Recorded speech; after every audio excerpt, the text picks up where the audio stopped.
En nombre de AVOC Laboratorio y del equipo que nos acompaña en el día de hoy, queremos darle las más cordiales bienvenidas a todos ustedes, agradecerles su presencia esta mañana. Para eso, en nombre mío propio, que es Inmaculada Cerda, gerente de distrito, para la línea cardiometabólica, también me acompaña aquí Pablo Sánchez, que es gerente de distrito de la parte nutricional de AVOC, y Ana Morales, gerente de la parte de salud femenina. La verdad que hablar de la mujer no es una especialidad, es algo integral, donde tiene que ver la parte metabólica, la parte hormonal, la parte emocional y también lo que es calidad de vida. Y por eso es el objetivo de esta mañana, de esta jornada científica dedicada a la salud de la mujer de manera integral. Y para dar inicio a nuestra actividad, le voy a pasar la palabra a la doctora Michelle Tolentino. Gracias. Gracias, Inmaculada. Muy buenos días a todos. Para mí es un honor darles la bienvenida en nombre de la Asociación Dominicana de Endocrinólogos del Norte, Endonorte, a esta Jornada de la Mujer, que nos reúne para compartir conocimientos, experiencias y para actualizarnos acerca del abordaje científico integral de la salud femenina. Quiero expresar de antemano nuestro más sincero agradecimiento a todo el equipo de AVOC por el soporte constante en la realización de actividades académicas de alto nivel, a todas sus líneas, pero en especial a la línea metabólica que preside la señora Inmaculada Cerdas y todo su equipo de trabajo de Yanira, Jochi. Infinitas gracias por el apoyo constante a Endonorte. Agradecemos también a toda la membresía de Endonorte, cuyo esfuerzo por estar aquí presente es invaluable para nosotros y permite que se realicen este tipo de actividades. Gracias a nuestros médicos invitados de diferentes especialidades por decir presente. Y hoy no solo nos reunimos para actualizar conocimientos, sino también para fortalecer el enfoque en la salud femenina que abarca las dimensiones endócrinas, metabólicas y emocionales. Deseo que esta jornada sea de provecho para todos y que nos motive a seguir trabajando con pasión y con amor hacia nuestros pacientes. Sean bienvenidos y doy paso a la doctora María Peralta, que es la moderadora del primer bloque, la cual es endocrinóloga y miembro fundadora de Endonorte. Y un saludo especial que nos honra con su presencia al doctor Julio Gonel, actual presidente de la Sociedad Dominicana de Ginecología y Obstetricia. Gracias, doctor. Para Endonorte es un placer tenerlos a todos presentes, para mí, porque estoy viendo caras conocidas y queridas, que hacía mucho que no veía. Bueno, algunos lo veo con más frecuencia. La enfermedad cardiovascular en la mujer es altamente frecuente, subestimada y altamente prevenible. Aproximadamente 1 de cada 3 mujeres va a fallecer por enfermedad cardiovascular. Esto aproximadamente es un 35% de la causa de muerte de las mujeres a nivel mundial. Es muy importante en la enfermedad cardiovascular es la dislipidemia. Entonces, dentro de la dislipidemia, como para prevenir la muerte cardiovascular, es muy importante los niveles de LDL en las mujeres. Y a veces, aún obteniendo niveles de LDL en meta, aún todavía esas mujeres van a tener eventos cardiovasculares, le hace infartos, ACV. Entonces uno se pregunta, ¿por qué tienen eventos cardiovasculares a pesar de que tenemos niveles de LDL en meta, que es lo más importante? Y quizá uno se pregunta si esas personas quizás se merecían el infarto, pero no, quizás no se lo merecían, sino que hay un riesgo residual. Para hablar de ese riesgo residual, tenemos a mi hermana, la doctora Marisela Ramírez, quien nos va a hablar del siguiente tema sobre el papel de la hipertrigliceridemia en la enfermedad cardiovascular, a pesar de que hemos logrado los niveles meta de colesterol LDL. La doctora Marisela Ramírez es especialista en endocrinología y enfermedades metabólicas, con una formación adicional con un fellowship en lipidología, clínica y riesgo cardiovascular y nutriología bariátrica. Actualmente se desempeña como jefa del Servicio de Endocrinología del Hospital Central de las Fuerzas Armadas y es docente y subcoordinadora de la Residencia de Medicina Interna del Hospital Docente Universitario Central de las Fuerzas Armadas. Ha sido presidenta de la Asociación Dominicana para el Estudio de la Obesidad, ASODEO, y directora de Salud de la Unión Dominicana de los Adventistas del Séptimo Día. Es conferencista nacional e internacional y participa activamente en educación médica continua y publicaciones científicas en obesidad, metabolismo, diabetes y riesgo cardiovascular. Sin más, la doctora Marisela Ramírez.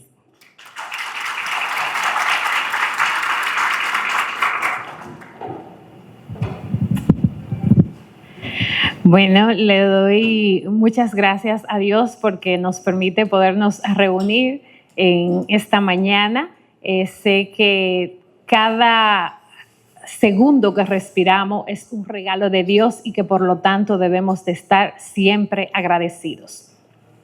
Nosotros, los médicos que manejamos enfermedades clínicas, tenemos retos constantes y es que a medida que pasa el tiempo, la complejidad del medio ambiente pues genera una serie de enfermedades que anteriormente no existían.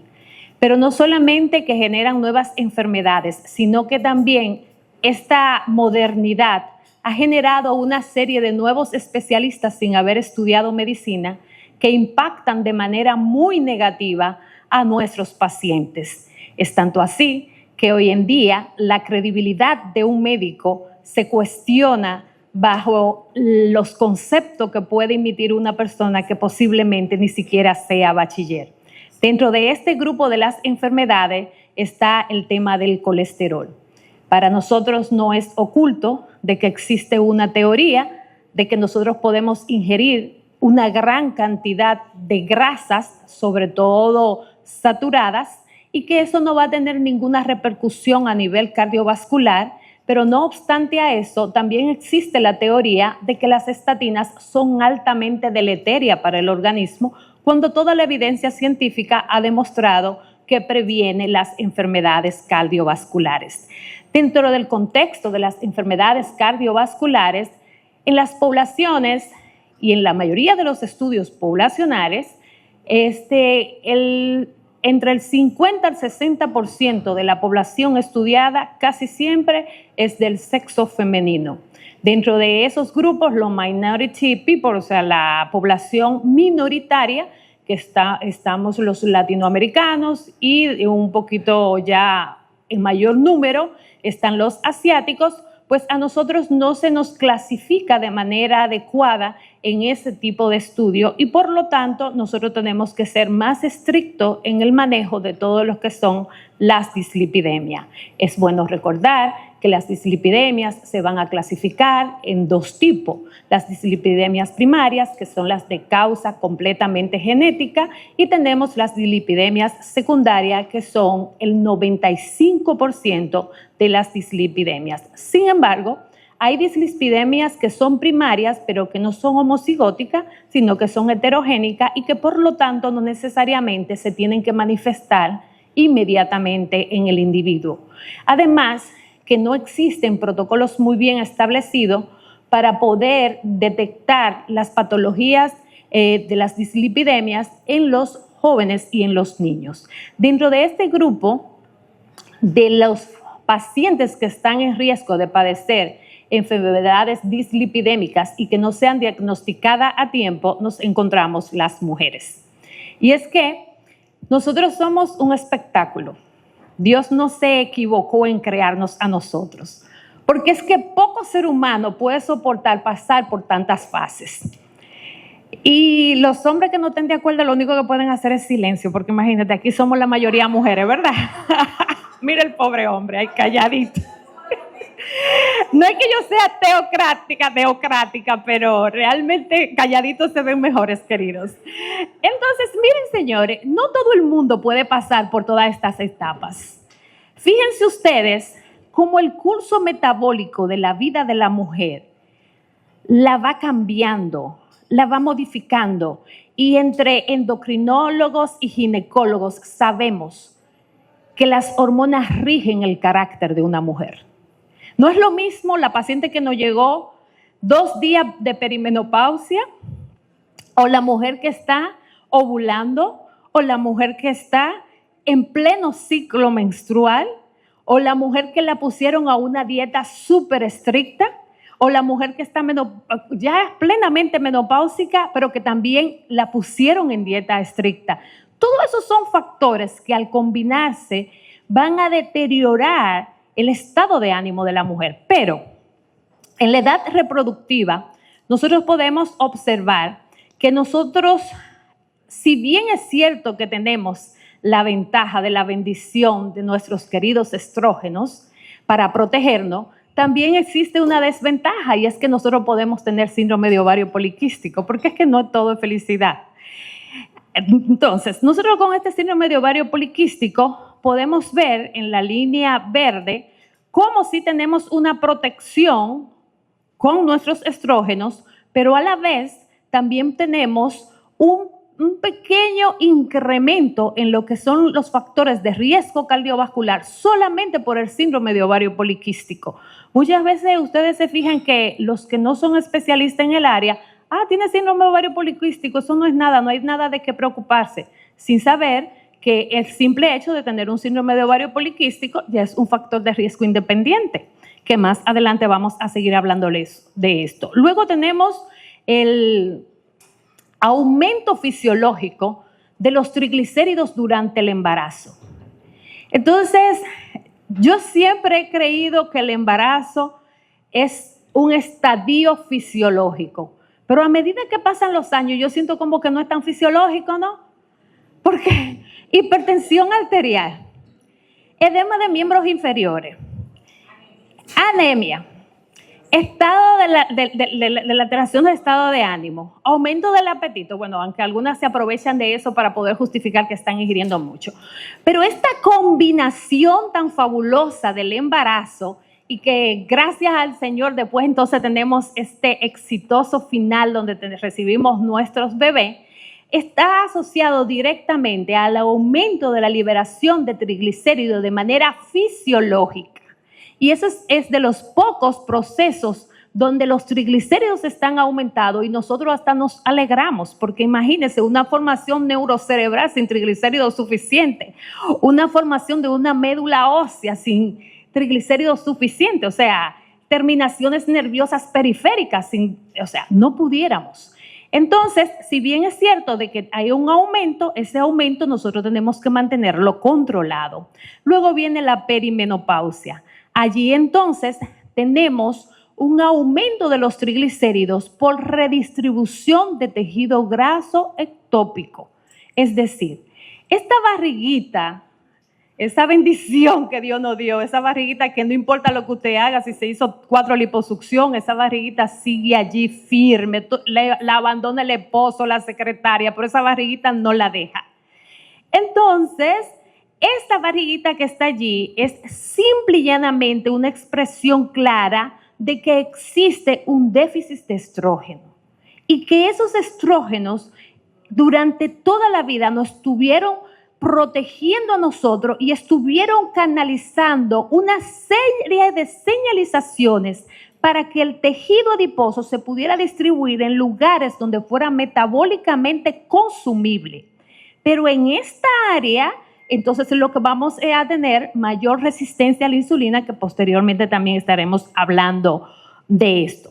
Ya en la posmenopausia, entonces tenemos ciertas alteraciones de los triglicéridos, pero ahora no solamente por la redistribución, sino porque con la posmenopausia nosotros tenemos una caída abrupta de lo que es el tejido muscular.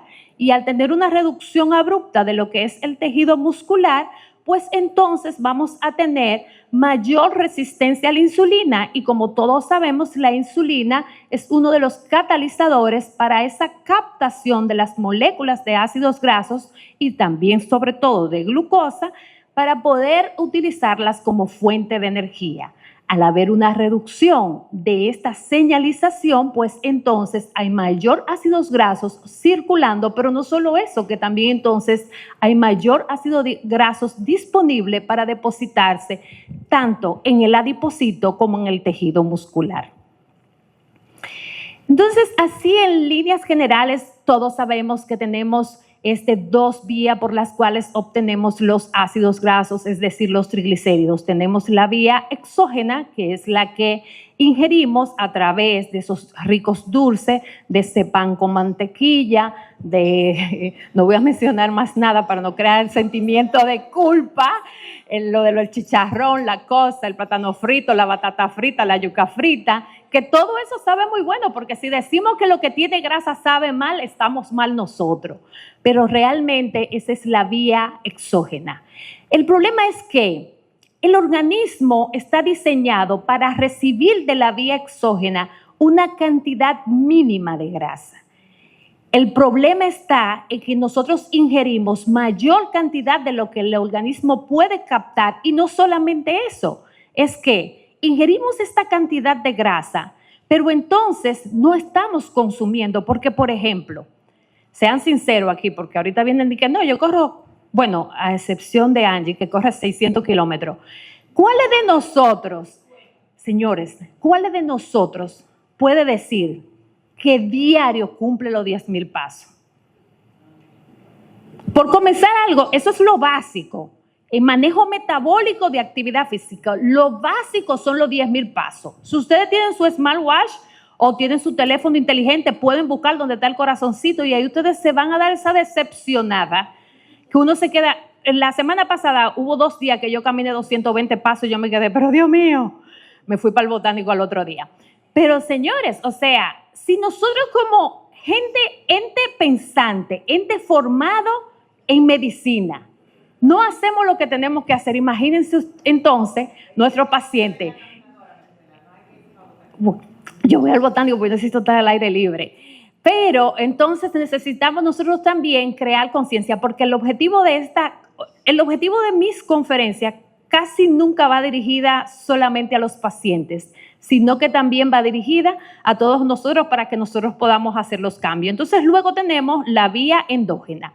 La vía endógena va a depender completamente o prácticamente del hígado, porque allí es donde se van a producir las apolipoproteínas que se van a encargar de transportar esos ácidos grasos en las moléculas de VLDL aunada a la apoproteína AB. Van a ir distribuyendo estas apoproteínas y básicamente lo que va a suceder es lo que pasa primero en el recuadro del lado derecho. Las VLDLs irán interactuando con una serie de lipasas y estas lipasas y otras enzimas de transporte de los triglicéridos van a convertirse de VLDL a LDL y posteriormente IDL, y estas IDLs entonces se van a convertir en micropartículas pequeñas y densas. Y esas micropartículas pequeñas y densas son las que van a estimular la señalización inflamatoria para que se desarrolle una serie de eventos que van a proporcionar no solamente la aterosclerosis, sino también eventos isquémicos a nivel cerebral o a nivel periférico.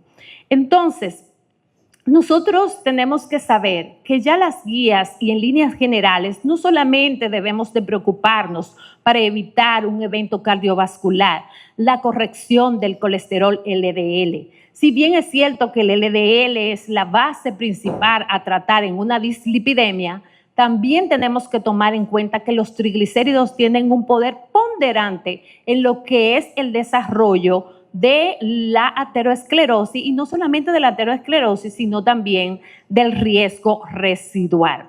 Dentro de los aspectos que deberíamos de tomar en cuenta, además del colesterol LDL, es tratar de iniciar la medida de las apoproteína B, que sería la sumatoria de todas las apoproteínas que contienen no solamente LDL, sino también que contienen triglicéridos.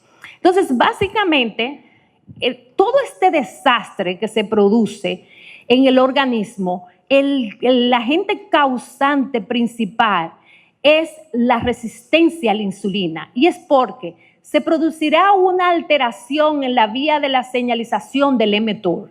El mTOR tiene como función básicamente actuar como un catalizador a nivel de la ARN y por lo tanto va a estimular la producción de la síntesis de aminoácidos, y esta síntesis de aminoácidos es la que se va a encargar de regenerar o reestructurar nuestra masa muscular. Mayor nivel de masa muscular, menor resistencia a la insulina, menor niveles de glicemia periférica y por lo tanto menor nivel de ácidos grasos circulantes. Entonces hay que hacer ejercicio, señores.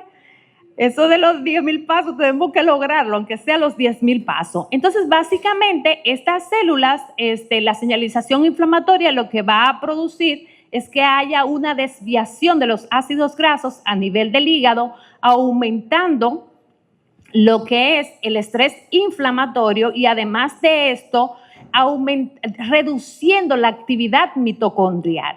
Y básicamente, todo lo que vamos a hablar aquí, después de la resistencia a la insulina y la alteración de la señalización en el mTOR, va a estar dada por ese déficit en la mitocondria. Y los que son expertos dentro de los ginecólogos en el área de la menopausia saben que en la génesis del deterioro es porque la mitocondria pierde su efectividad para el consumo energético. Y al reducir este consumo energético, entonces hay mayor depósito de tejido adiposo. Es decir, que entonces en la menopausia nosotros solamente no estamos con más edad, sino más bien que tenemos una tasa metabólica más baja. O sea, menopausia es equivalente a tasa metabólica más baja y por eso es que ustedes ven que las pacientes dicen, pero yo comí anteriormente esta misma porción, no aumentaba ni media libra, sigo comiendo lo mismo y estoy aumentando de peso y la mayoría de las veces no le creemos, pero en realidad es verdad. Entonces, nosotros estamos centrados en este colesterol LDL para evitar el riesgo cardiovascular. Sin embargo, los triglicéridos son malos por todas partes, señores. Son malos consejeros en ayuna, pero son el enemigo armado después de haber desayunado. Piensen esto. ¿Cuándo es que se infarta la gente? ¿En ayunas o 2 o 3 horas después de haber ingerido alimentos? Después de la ingesta de los alimentos. Nosotros normalmente medimos los triglicéridos en ayuna y eso está perfectamente bien. Pero la carga heterogénica o la señalización inflamatoria que hace que se aumente esa viscosidad dentro del vaso se siente o se expresa en mayor nivel posterior a una carga de alimentos ricos en ácidos grasos, triglicéridos y harina ultraprocesada. Porque algunas personas dicen, pero yo no sé por qué tengo los triglicéridos altos, porque yo prácticamente no como nada con grasa. ¿Y los 3 panes que te comes?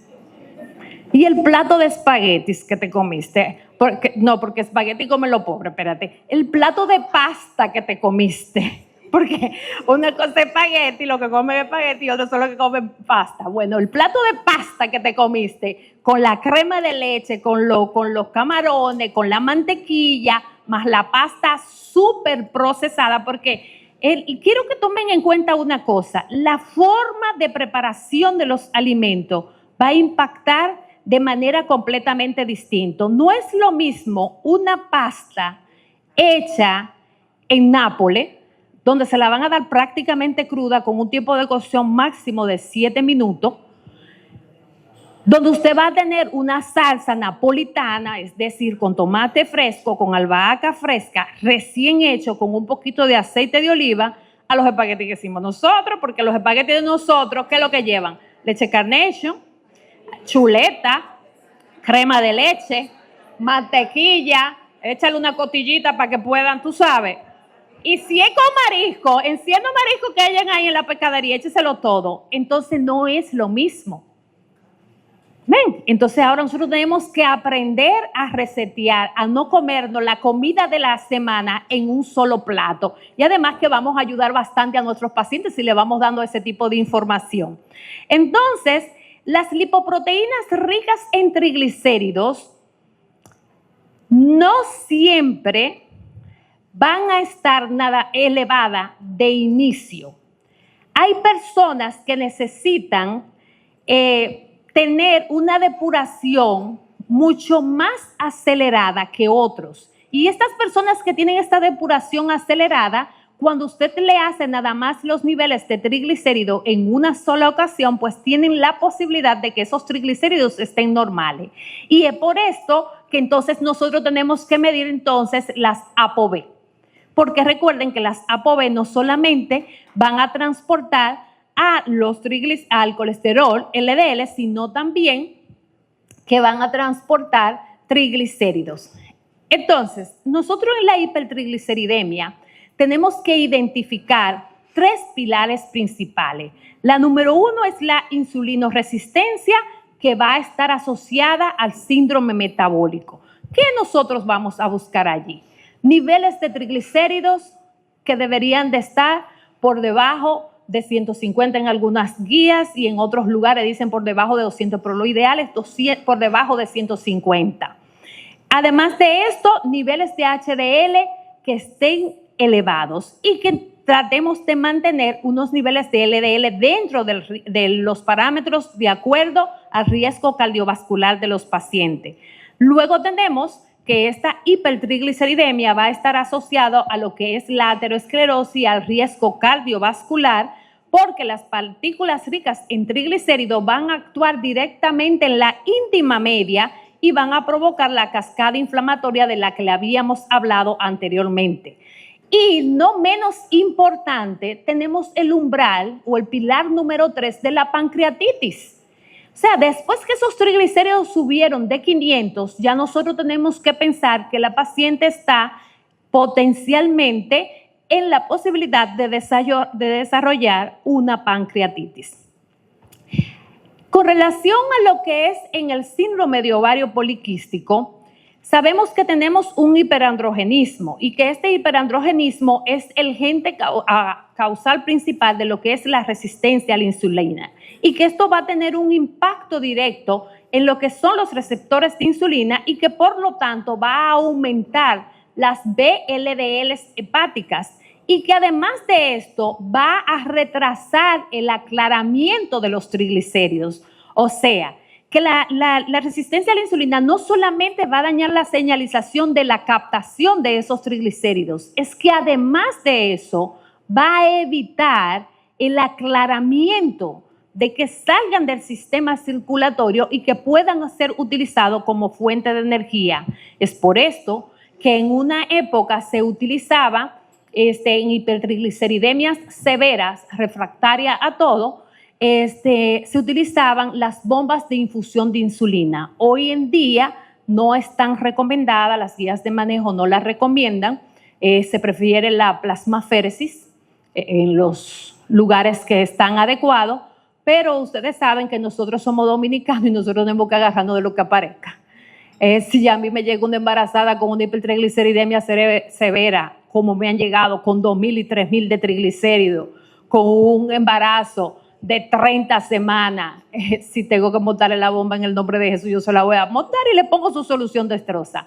Pero en realidad eso no está recomendado en la guía de manejo. La guía de manejo dice que nosotros deberíamos realizar plasmaféresis en ese tipo de pacientes, pero cada quien hace lo que puede con los recursos que tiene. Pero lo del embarazo, la perimenopausia y la menopausia, que son completamente fisiológicos y que no tenemos manera de cómo saltarlo, entonces en estas etapas tenemos que descartar las dislipidemias secundarias como son el hipotiroidismo, la enfermedad de Cushing y la acromegalia. Nunca está de más hacerles las indicaciones para tener el protocolo complementario.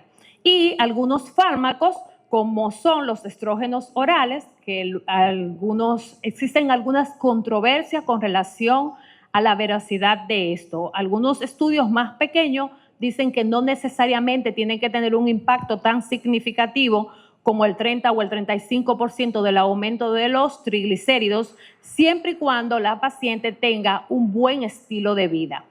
Es decir, que una vez que nosotros prescribimos los estrógenos, pues entonces también tenemos que prescribir juntamente con ello la actividad física. Por supuesto están los corticosteroides, porque todos sabemos que funcionan como anabólicos. Tenemos los antirretrovirales y además de esto, algunos beta bloqueantes. Por supuesto, el agente causal principal de hipertrigliceridemia en República Dominicana, determinado por mí en mi imaginación, es la ingesta de alcohol. Porque la gente puede decirle a uno, mire doctora, yo casi no como, me paso el día entero sin comer, pero en la noche yo me tomo aunque sea 2 copas de vino, o yo me bebo aunque sea una cerveza. Entonces hay mayor posibilidad de que un paciente tenga alta ingesta de alcohol y no necesariamente de alimento. Existen los extraordinarios que tienen alta ingesta de alimento y también tienen alta ingesta de alcohol.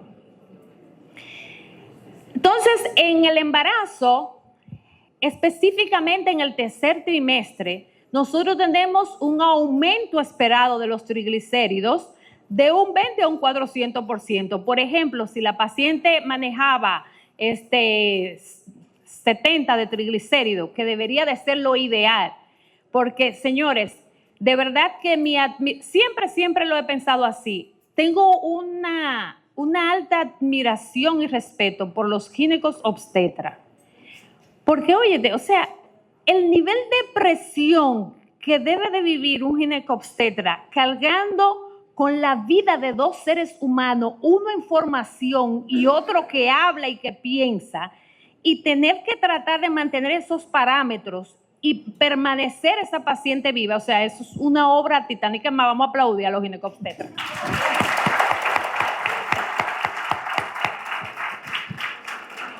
Sí, señores, porque sin ustedes no existe la vida. Primero Dios, que Dios es quien da la vida, pero sin ustedes no existiría la vida. Entonces, ya saben, si tenemos unos triglicéridos en 200, 300 miligramos por decilitro, no tenemos que preocuparnos, es solamente que vamos a hacer restricciones de la ingesta. Ahora, ¿cuándo es patológico en el embarazo independientemente de que sea el tercer o segundo trimestre? A partir de 500. Entonces, ahí nosotros lo que haríamos es que le agregaríamos ácidos grasos omega 3. Otro punto de inflexión donde pueden verse alterado el perfil lipídico, sobre todo el colesterol total, hasta un 10 y un 20, de 10 a 20 miligramos por decilitro, es en la menopausia. Además de esto, vamos a tener un aumento de los triglicéridos entre 10 a 20 miligramos por decilitro con una reducción de la HDL. Esta oscila en un porcentaje muy bajito. Entonces, los mecanismos básicamente son los que le había informado anteriormente: el déficit de estrógenos, el aumento de la grasa visceral y la resistencia a la insulina, que no se quede en ninguna parte. Sé que todos son muy doctos y que saben los valores de las diferentes subclasificaciones de la hipertrigliceridemia, pero es bueno recordar que lo ideal es que los triglicéridos estén por debajo de 150, que cuando tenemos de 150 a 499, entonces tenemos una hipertrigliceridemia leve, que cuando está mayor de 175 después de la ingesta, ya tenemos que pensar que hay una hipertrigliceridemia de base y entonces tenemos que mandar a hacer la analítica en ayuna para poder confirmar ese diagnóstico. Cuando ya tenemos una hipertrigliceridemia por encima de 500, entonces estamos hablando de una hipertrigliceridemia severa, y cuando tenemos una hipertrigliceridemia por encima de 1000, entonces tenemos riesgo inminente de pancreatitis. Entonces, aquí quise hacerle un pequeño consenso. O sea, están las 3 guías de manejo. Primero comenzamos en el 2012, donde decía que la intervención inmediata y farmacológica tenía que realizarse cuando teníamos los triglicéridos por encima de 500.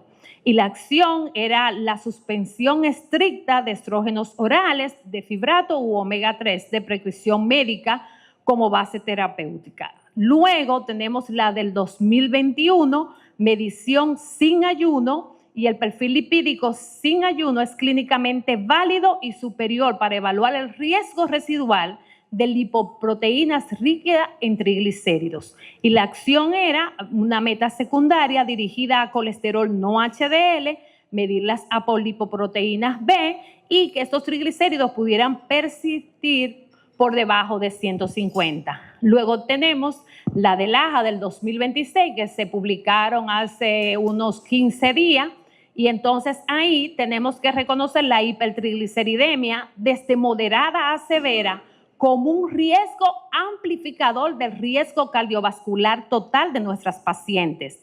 La acción allí es optimizar el estilo de vida como primera línea, considerar los fármacos en presencia de otros factores y siempre calcular el riesgo cardiovascular de los pacientes y siempre tomar en cuenta que toda paciente, sobre todo ya en menopausia, paciente menopáusica con diabetes tiene un riesgo cardiovascular alto solamente por esos dos factores. Y entonces tenemos que estar tomando en cuenta esto dependiendo de cómo estén sus niveles de colesterol LDL. Entonces traté de hacer como un algoritmo con lo que dicen las diferentes guías. Si está mayor de 500, pues iniciar terapia intensiva. Si está menor de 500, entonces vamos al paso 2, descartamos si hay una enfermedad secundaria que esté provocando esa hipertrigliceridemia, tomando en cuenta que si está por debajo de 500 en el embarazo no debe de utilizarse ni estatina ni fibratos, que si está en edad reproductiva debemos descartar el síndrome de ovario poliquístico y que si está en transición menopáusica tenemos que ver si el fenotipo es visceral o si es por resistencia a la insulina. Y ya en el paso 4 es la intervención estratégica que vamos a hablar un poquito más adelante. Aquí básicamente lo que necesitamos recordar es que los anticonceptivos orales van a incrementar la producción de VLDL y por lo tanto pueden aumentar de manera indirecta los niveles de triglicéridos. Que si tenemos síndrome de ovario poliquístico, por lo mismo de la resistencia a la insulina, también existe aumento de los triglicéridos y que en el tercer trimestre del embarazo unos niveles de triglicéridos en 300 pues son todavía aceptables. Si pasa de allí, pues entonces tenemos que tomar medidas farmacológicas que realmente serían los ácidos grasos omega 3. El pilar número 1 en el tratamiento es la dieta, como en toda enfermedad metabólica. Si el paciente es hipertenso, tiene que hacer dieta. Si el paciente tiene diabetes, tiene que hacer dieta. Y si el paciente tiene una dislipidemia, tiene que hacer dieta. Entonces, no importa el fármaco que usted le ponga al paciente, si no le da las instrucciones básicas de nutrición, entonces el paciente no va a alcanzar la meta por muy bueno que sea el fármaco. Aquí lo que tenemos que hacer, reducción de los azúcares, reducir las grasas saturadas y además de esto, promover la pérdida de peso. Se ha podido observar que una pérdida de peso entre un 5 y un 10% se reduce hasta un 20 y un 40% del triglicérido o de los triglicéridos. Además de esto, en el pilar número 2 tenemos las estatinas que tienen como objetivo principal normalizar los niveles de colesterol LDL. Por favor, recordar, las estatinas solas no son el tratamiento para una hipertrigliceridemia. Las estatinas están indicadas para normalizar niveles de colesterol LDL. Existen otras terapias combinadas para poder bajar triglicéridos y también bajar colesterol LDL. Y hay un mito por ahí que algunas personas piensan que la reducción del colesterol no se produce tan eficientemente en las mujeres como en los hombres, pero mientras la mujer está en edad fértil, está en igualdad de condición. Ahora, posterior a la menopausia, sí es verdad que está en menor condición que el hombre y ya es por el tema de la masa muscular, que luego vamos a hablar de esto. Tenemos los ácidos grasos omega 3 y los fibratos, cuando la hipertrigliceridemia es mayor de 500. En caso de los ácidos grasos omega 3, preferiblemente los EPA, 4 gramos al día, y cuando son los fibratos, preferiblemente el metabolito del fenofibrato, que es el ácido fenofíbrico. Y en consideraciones generales, es bueno recordar que está contraindicada la cestatina en el embarazo. En algunos casos se ha recomendado el uso del ácido fenofíbrico en pacientes que ya están en el tercer trimestre, pero eso es bajo riesgo-beneficio y poniendo a la paciente a firmar consentimiento informado para ver si está de acuerdo. Y aquí brevemente le voy a hacer... ¿Cuánto tiempo yo tengo? ¿Qué tiempo yo tengo? Ah, ok. ¿Cuánto tengo? Pasar con 5. Bueno, era esto lo mismo. El caso clínico era una paciente que tenía 565 de triglicéridos. Aquí estamos. Aquí está ella, 260 de colesterol total y 560 de triglicéridos. Tenía un estilo de vida saludable. Lo que hicimos fue administrarle solamente 10 miligramos de rosuvastatina y 135 miligramos de ácido fenofíbrico, y posteriormente la paciente llegó con colesterol en 200, LDL en 110, aumentó su colesterol HDL, y el colesterol no HDL, que debe de estar por debajo de 200, quedó en 155, y los triglicéridos bajaron en 150. Muchas gracias.